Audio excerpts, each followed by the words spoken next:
Hello students. तो आज हम अपना संस्कृत का जो सेकंड टॉपिक है संज्ञा उसको स्टार्ट कर रहे हैं, ठीक है। क्योंकि हमारा जो पिछली क्लास में जो हमारा वर्ड परिचय टॉपिक था वो कंप्लीट हो गया है। एक बार सिलेबस कॉपी पे नज़र डालेंगे। ये देखिए, यहाँ आपको दिख रहा होगा जो वर्ड परिचय टॉपिक है, इसमें मैक्स जो सारे टॉपिक हैं महेश्वर सूत्रानी हमने कर लिया है, उच्चारण स्थानानी हमने कर लिया, बाह्य प्रयत्नानी हमने कर लिया है, अभ्यंतर प्रयत्न हमने कर लिया है। तो मैक्सिमम टॉपिक जो यहाँ पे थे वो हमने कवर अप कर लिए हैं, ठीक है। तो अब ध्यान रखिएगा।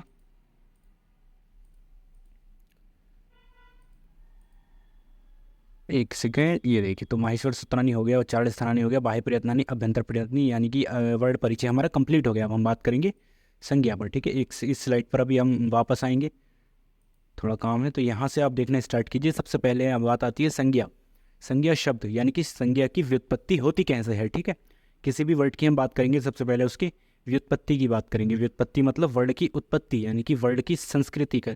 संस्कृत में संज्ञा शब्द की उत्पत्ति कैसे हुई है, ठीक है। उत्पत्ति और व्युत्पत्ति में डिफरेंस है। उत्पत्ति मतलब वो शब्द पर्टिकुलर जो एक हमारा वर्ड है वो कहाँ से आया है, कौन सी लैंग्वेज से डिराइव हुआ है। और व्युत्पत्ति का मतलब किन किन वर्ड से मिलकर हमारा वो शब्द बना है, ठीक है। तो हम यहाँ पर अब सबसे पहले बात करेंगे संज्ञा के व्युत्पत्ति की।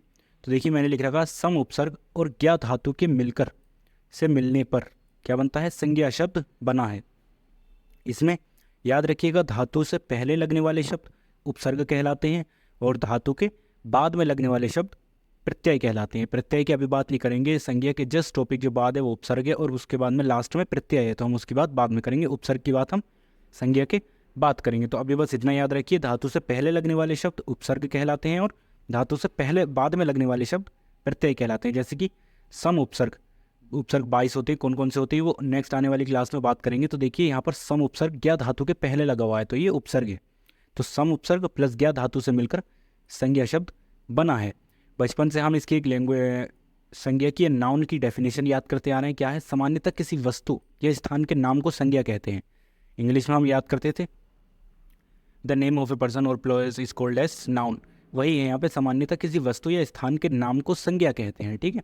उदाहरण के लिए रमेश, सुरेश, नदी, तालाब, किसी भी लखनऊ, किसी भी शहर का, किसी भी स्थान का, किसी जानवर का, किसी भी जाति का, समुदाय का नाम ले सकते हैं, वो संज्ञा है, ठीक है। कुछ भी संज्ञा का विधान करने वाला सूत्र संज्ञा सूत्र कहलाता है। सिंपल सी बात है, जो संज्ञा को बताएंगे वो संज्ञा सूत्र कहलाते हैं, ठीक है। उसके बाद में एक और डेफिनेशन है, सही अर्थ का बोध कराने वाला संज्ञा कहलाता है। सही अर्थ मतलब बिल्कुल जो करेक्ट मीनिंग, किसी वर्ड के करेक्ट मीनिंग को बताता है वो संज्ञा कहलाता है। यहाँ पर ये बात ध्यान रखिएगा। आगे चलते हैं हम।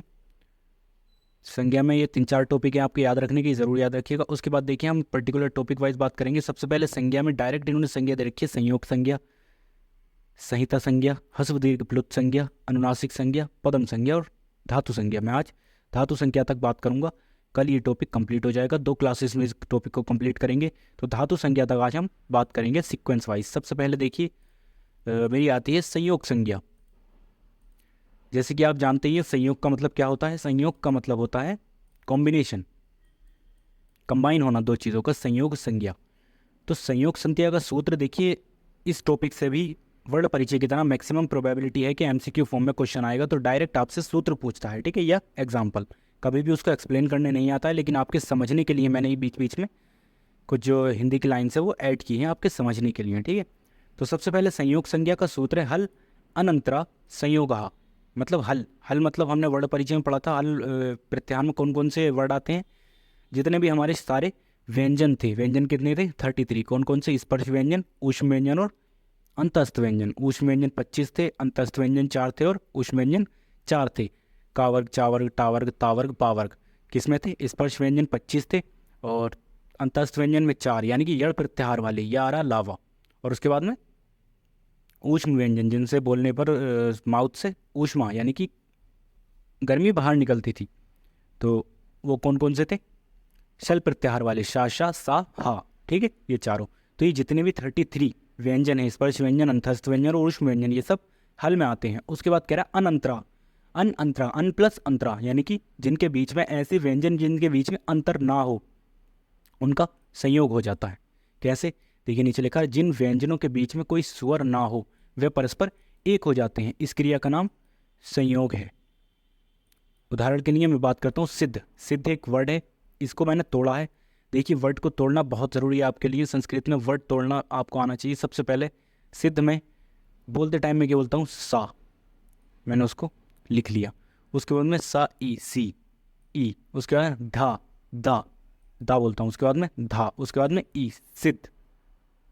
ठीक है, तो ये सिद्ध बोलता हूँ मैं।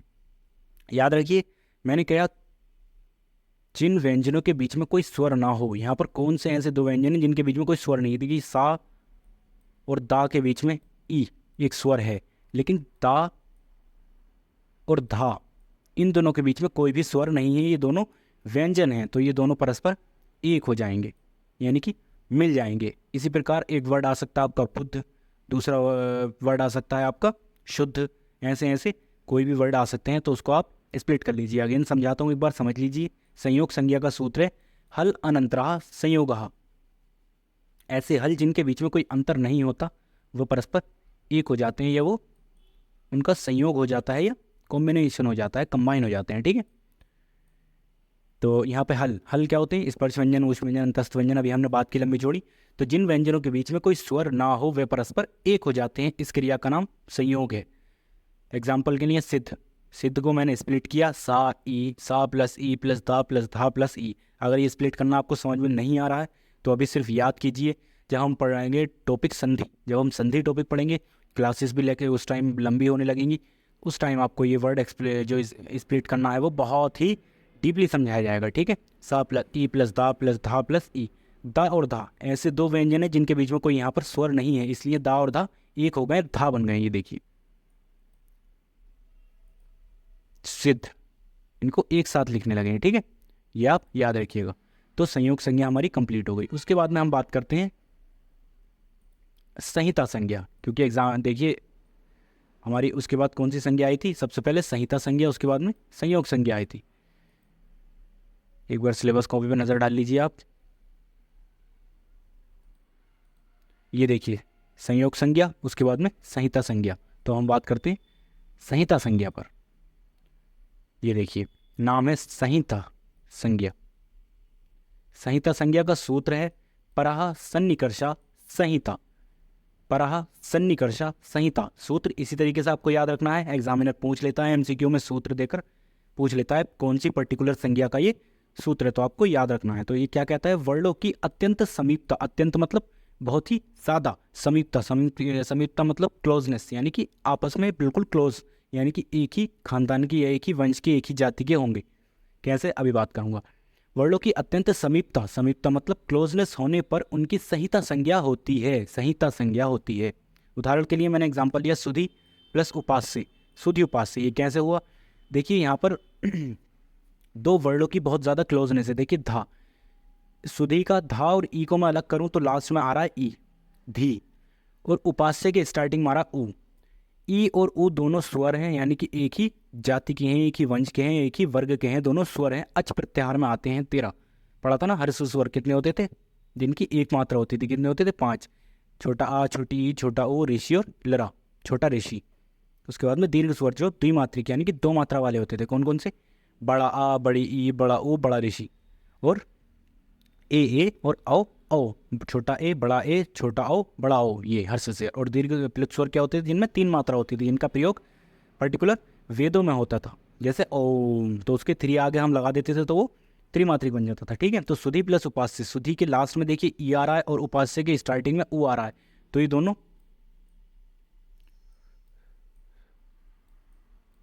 स्वर है, इसमें बताने की कोई जरूरत नहीं है। तो ई और ऊ बन के यू बन जाता है। देखिए ई और ऊ बन के या बन जाता है। ये बात अभी आप बिल्कुल दिमाग मत लगाइएगा, अभी बस याद कीजिए, क्योंकि संधि, संधि में हम पढ़ेंगे कि या कब बनता है। ई और ऊ के बीच में जब कॉम्बिनेशन होता है तो या बनता है, और कौन सी संधि के अकॉर्डिंग बनता है वो हम संधि में बात करेंगे। तो अभी बस यू बन गया। तो देखिए सुधि प्लस उपास्य के बीच में सुधियु पास्य, ये देखिए बीच में या जो है, यू जो है वो आ गया। तो वर्ड सुधि प्लस उपास्य क्या बना? सुधियु पास्य। इसमें किसी को कोई दिक्कत? बोलिए। ओके ठीक है, कोई नहीं। अब हम आगे बढ़ते हैं। यहाँ पे जब हम इससे आगे बढ़ते हैं तो हम यहाँ पर देखिए बात करते हैं, तीसरी हमारी संज्ञा आ जाती है ह्रस्व दीर्घ प्लुत संज्ञा। नाम सुने सुने लग रहे हैं। हमने बात की थी ह्रस्व, ह्रस्व स्वर कौन से होते थे? जिनकी एक मात्रा होती है, कितने होते थे? 5 होते थे। दीर्घ, जिनकी 2 मात्रा होती है, कितने होते थे? 8 होते थे। प्लुत स्वर की कोई संख्या नहीं होती थी, नंबर्स नहीं होता था, कितने भी बना सकते थे मन चाहे। लेकिन प्लुत संज्ञा वाले होते कौन से थे? प्लुत स्वर, जिनमें 3 मात्रा यानी कि त्रिमात्रिक होते थे वो, ठीक है। अब देखिए इसका सूत्र थोड़ा आप याद रखिएगा। सूत्र में कोई भी साइंस अगर ना लगाएं आप तो ही अच्छा है। इसका सूत्र सिंपल आप याद करिए, रोज का एक सूत्र भी याद करेंगे तो मैक्सिमम सूत्र आप याद कर चुके होंगे। देखिए इसे लिखिए, उकालो अज्रा स्वदीर्घ प्लुतः, उकालो झ्र स्वदीर्घ प्लुतः, उकालो झ्र स्वदीर्घ प्लुतः, ठीक है। ये इसका सूत्र है, उकालो झ्र स्वदीर्घ प्लुतः। इसके जो मतलब अगर हम बात करें तो इसके एक्सप्लेनेशन में आप क्या लिखेंगे? जो एक मात्रिक उकार, देखिए एक वर्ड ले रहा हूँ उकार, उसका ही एक मात्रिक, उसका द्विमात्रिक और उसका त्रिमात्रिक बना रहा हूँ। देखिए एक मात्रिक उकार का त्रिमात्रिक क्या बनेगा? छोटा ऊ, उकार, कार के आगे ऊ लगा दिया। द्विमात्रिक क्या बनेगा? कार के आगे बड़ा ऊ लगा दो, द्विमात्रिक। त्रिमात्रिक यानी कि जो कार है उसके आगे 3 ऊ लगा दो, ये देखिए। तो एक मात्रिक, द्विमात्रिक और त्रिमात्रिक जो उकार हैं, इसकी जगह आप आकार, इकार कुछ भी ले सकते हैं, ठीक है। इन तीनों के उच्चारण में जितना समय लगता है, यानी कि आकार, उकार और उकार, उकार और औकार, यानी कि एक मात्रिक, द्विमात्रिक और त्रिमात्रिक उकार के उच्चारण में यानी कि प्रोनाउंसिएशन में जितना समय लगता है, जाहिर सी बात है उतना ही समय किसी स्वर के उच्चारण में लगता है, क्योंकि ये स्वर ही है। तो स्वरों की एक मात्रिक होने पर ह्रस्व यानी कि ह्रस्व स्वर कहते हैं, द्विमात्रिक की दीर्घ और त्रिमात्रिक की प्लुत संज्ञा होती है। जो हमने पहले जनरल वे में एक डेफिनेशन पढ़ी थी, उसको इन्होंने संज्ञा के फॉर्म में दे रखा है, ठीक है। देखिए यहाँ पे मैंने एग्जांपल लिया है ऊ, छोटा ऊ, ये एक मात्रिक हो गया। इसी पर मैं 2 मात्रा लगा देता हूँ, बड़े ऊ की मात्रा लगा देता हूँ तो द्विमात्रिक हो गया। इसी पर मैं 3 मात्रा यानी कि 3 मात्रा लगा देता हूँ तो त्रिमात्रिक हो गया, ठीक है। ये आप ध्यान रखिएगा। तो एक मात्रिक, द्विमात्रिक और त्रिमात्रिक जो उकार हैं उनके उच्चारण में जितना समय लगता है, सिमिलर यानी कि सेम ड्यूरेशन या फिर समय हमारे किसी स्वर के उच्चारण में लगता है। तो ऐसा होने पर एक मात्रिक की ह्रस्व संज्ञा, द्विमात्रिक की दीर्घ संज्ञा और त्रिमात्रिक की प्लुत संज्ञा होती है। क्लियर? ये बात आप ध्यान रखिएगा, नोट्स में शेयर करूंगा, सभी लोग आप देख लीजिएगा, ग्रुप में शेयर करूंगा, ध्यान से देखिएगा, ठीक है। उसके बाद में आता है सॉरी, एक संज्ञा शायद बीच में रह रही है, हो गई, ठीक है, थर्ड पे थे हम, बढ़िया। तो हम बात करते हैं ह्रस्व दीर्घ प्लुत संज्ञा हो गई। ये बात करते हैं अनुनासिक संज्ञा। हमने पढ़ा था अनुनासिक वर्ड कौन से होते थे? ऐसे वर्ड जो मुख और नासिका दोनों से बोले जाते थे वो अनुनासिक वर्ड होते थे। और अनुनासिक या निर्नुनासिक वर्ड कौन से होते थे? वर्ड परिचय हमने पढ़ा था। ऐसे वर्ड जो केवल मुख से बोले जाते थे, उनको बोलने के लिए नासिका की जरूरत नहीं होती थी, वो अनुनासिक या निर्नुनासिक कहलाते थे। अब देखिए अनुनासिक संज्ञा का सूत्र क्या होगा? मुख नासिका वचनों अनुनासिका, मतलब मुख और नासिका से बोले जाने वाले वचन अनुनासिक कहलाते हैं। देखिए यही लिखा, मुख सहित नासिका सहित मतलब विद, मुख के साथ नासिका से उच्चारित होने वाले वर्णों की अनुनासिक संज्ञा होती है, यानी कि उनको अनुनासिक कहते हैं। संज्ञा किसको कहते हैं? किसी के नाम को, तो अनुनासिक इनका नाम है। उदाहरण के लिए हमने पढ़ा था अनुनासिक वर्ड कितने होते हैं? 5। डा, वा, वा, ना, मा, इनको बोल के देखिए, हमारा जो नासिका है या हमारी नोज़ है उससे भी एयर पास करनी पड़ती है, तभी ये बोले जाएंगे। नाक बंद करके ये वर्ड हम नहीं बोल सकते। आप घर पर प्रैक्टिकल करके देखिएगा तो MCQ में क्वेश्चन आ सकता है, अनुनासिक वर्ड कितने होते हैं? तो अनुनासिक वर्ड 5 होते हैं, ठीक है। उसके बाद में अनुनासिक वर्ड एक सिंपल जो जनरलाइज वे में ये 5 होते हैं, लेकिन किसी भी व्यंजन के ऊपर कोई अनुस्वार लगाने पर, अनुस्वार मतलब चंद्र बिंदी, इस तरीके से जो हम ऊपर लगा देते हैं किसी भी वर्ड के, उसे कहते हैं अनुस्वार। तो किसी भी व्यंजन के ऊपर अनुस्वार प्रयोग करने पर वो वर्ड अनुनासिक वर्ड हो जाते हैं। तो इस तरीके से अनुनासिक वर्ड बहुत सारे बना सकते हैं हम। लेकिन आपसे पूछता है कोई अनुनासिक वर्ड कितने होते हैं, तो वो 5 होते हैं। देखिए यहाँ पर जैसे मैंने लिया या, तो या के ऊपर मैंने अंक की बिंदी लगा दी है, ठीक है। इसी तरीके से कोई भी आप व्यंजन उठाइए, उसके ऊपर अंक की बिंदी, आ की बिंदी लगा दीजिए, अनुस्वार लगा दीजिए, तो वो अनुनासिक वर्ड बन जाएगा, उसकी भी अनुनासिक संज्ञा होगी। तो आपको दे सकता है या के ऊपर बिंदी लगा के, वा के ऊपर अनुस्वार लगाकर बा क्या होता है, तो वो अनुनासिक संज्ञा होगी, ठीक है। उसके बाद हम बात करते हैं पदम संज्ञा। हमारी फिफ्थ संज्ञा है पदम संज्ञा, ठीक है। तो इसका आप सूत्र याद रखिएगा, सुप्ति दंतम पदम, सुप्ति दंतम पदम। कैसे? सुप्ति पहले पढ़िए, उसके बाद में दंतम, उसके बाद में पदम, सुप्ति दंतम पदम। उसके बाद में यानी कि देखिए सुबंत, या देखिएगा इंग्लिश में किसी भी सेंटेंस को फॉर्म करने के लिए हमको थ्री थ्री फॉर्म चाहिए, तीन चीज़ें चाहिए होती हैं। सबसे पहले सब्जेक्ट यानी कि जो काम को करता है, ठीक है। दूसरा ऑब्जेक्ट यानी कि जिस पर काम होता है, या कोई भी एडिशनल चीज़ जो होती है किसी भी सेंटेंस में, इंग्लिश में बात कर रहा हूँ पर्टिकुलर। और थर्ड वर्ब, वर्ब मतलब जो काम हो रहा है या जो फंक्शन हो रहा है। सिमिलर वे में संज्ञा जो संस्कृत है उसके वर्ड बनाने में जब हम कारक पढ़ेंगे, तो उसमें जब हम वर्ड यानी कि सेंटेंस फॉर्मेशन पढ़ेंगे, वाक्य निर्माण पढ़ेंगे, जो 5 मार्क्स का आपके एग्जाम में आता भी है, तो उसमें हम बात करेंगे सुबंत मतलब होता है सब्जेक्ट, सब्जेक्ट मतलब कर्ता, जो काम कर रहा है। ये देखिए संस्कृत में जो करता है या जो सब्जेक्ट है उसको सुबंत कहते हैं। सुबंत बहुत सारे होते हैं, हम प्रत्यय जब पढ़ेंगे तब पढ़ेंगे। उसके बाद में तिडंत, इंग्लिश में इंग्लिश सेंटेंस फॉर्मेशन में जो वर्ब होती है, सिमिलर बिल्कुल वे में यहाँ पर तिडंत, तिडंत मतलब क्रिया या जो फंक्शन हो रहा है। भू आदि, भू एक जनरलाइज वे में किसी काम का होना भू कहलाता है। पढ़ा है ना आपने, भवती, भवान, भवंती होते हैं ना, भवंतु, ये सब भवानी, भवामी, ये सब हम पढ़ेंगे आने वाले टाइम में, ठीक है, जब हम धातु रूप पढ़ेंगे। उसके बाद में शब्द रूप भी पढ़ेंगे। तो तिडंत मतलब वर्ब,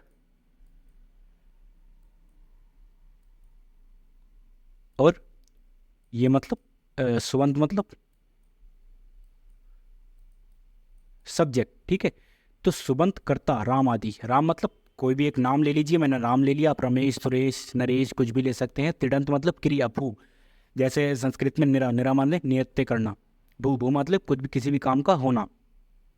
इसी प्रकार बहुत सारी चीज़ें होती हैं, वो आप क्रिया में डाल सकते हैं। मैंने आदि लगा दिया, ईटीसी, आदि का मतलब ईटीसी, इनकी पद संज्ञा होती है। पद मतलब एक टर्म। तो याद रखिए मैंने बताया था संस्कृत इंग्लिश सेंटेंस के फॉर्मेशन में कितने टर्म होते हैं, 3 टर्म होते हैं, सब्जेक्ट, ऑब्जेक्ट और वर्ब। सिमिलर वे में संस्कृत के वाक्य निर्माण में भी कितने पद की ज़रूरत होती है। पद मतलब टर्म की ज़रूरत होती है 3 की। कौन कौन से? सुबंत यानी कि सब्जेक्ट, तिडंत, तिडंत मतलब क्रिया या जो काम हो रहा है या फंक्शन यानी कि वर्ब, और तीसरा ऑब्जेक्ट, ऑब्जेक्ट मतलब जिस पर काम हो रहा है। जब हम यहाँ पर पढ़ेंगे संस्कृत में तो बहुत सारे ऑब्जेक्ट या क्या होते हैं, प्रत्यय, उपसर्ग उसमें आते हैं, तो हम बात करेंगे, ठीक है। तो ये पद संज्ञा, यहाँ पर आप याद रखिएगा पद संज्ञा, इसका सूत्र बहुत इंपॉर्टेंट आ जाता है। उसके बाद में हम बात करते हैं धातु संज्ञा। यहीं पर लेक्चर रोकेंगे। धातु संख्या होने पर बहुत सारा मटेरियल आपको याद रखने का हो गया। संज्ञा 2 लेक्चर में मैं कंप्लीट कर दूंगा, ठीक है। तो सूत्र, धातु संज्ञा का सूत्र होता है भू आद्यो धातुवः। भू क्या होता है अभी मैंने बताया, किसी भी धातु, किसी भी संज्ञा का, किसी भी कार्य का होना भू कहलाता है। तो भू आद्यो, ये बना है भू प्लस आद्यो, यानी कि भू आदि धातु होती हैं। क्रियावाचक, क्रियावाचक मतलब किसी काम का होना, भू आदि। भू, भू के आगे आदि क्यों लगाया? क्योंकि वर्ब बहुत सारी होती है, क्रिया बहुत सारी होती हैं। निरे भी आ सकता है इसके आगे, क्रिया भी आ सकता है, किसी काम को करना। तो भू आदि धातु संज्ञक होते हैं। धातु संज्ञक मतलब उनकी धातु संज्ञा होती है। उसी को थोड़ा बढ़ा करके लिखा है, भू आदि की धातु संज्ञा होती है। और याद रखिएगा एमसीक्यू फॉर्म में अगर क्वेश्चन आएगा तो सबसे पहले इसका पूछ लेगा आपसे कि इसका सूत्र क्या है। सूत्र देकर धातु का नाम भी पूछ सकता है, रिवर्स क्वेश्चन भी आता है इससे, ठीक है। याद रखिएगा बहुत सारे एमसीक्यू ऐसे होते हैं जो रिवर्स आते हैं। उसके बाद में सेकंड क्वेश्चन जो धातु संज्ञा से वो बन सकता है महासंज्ञा।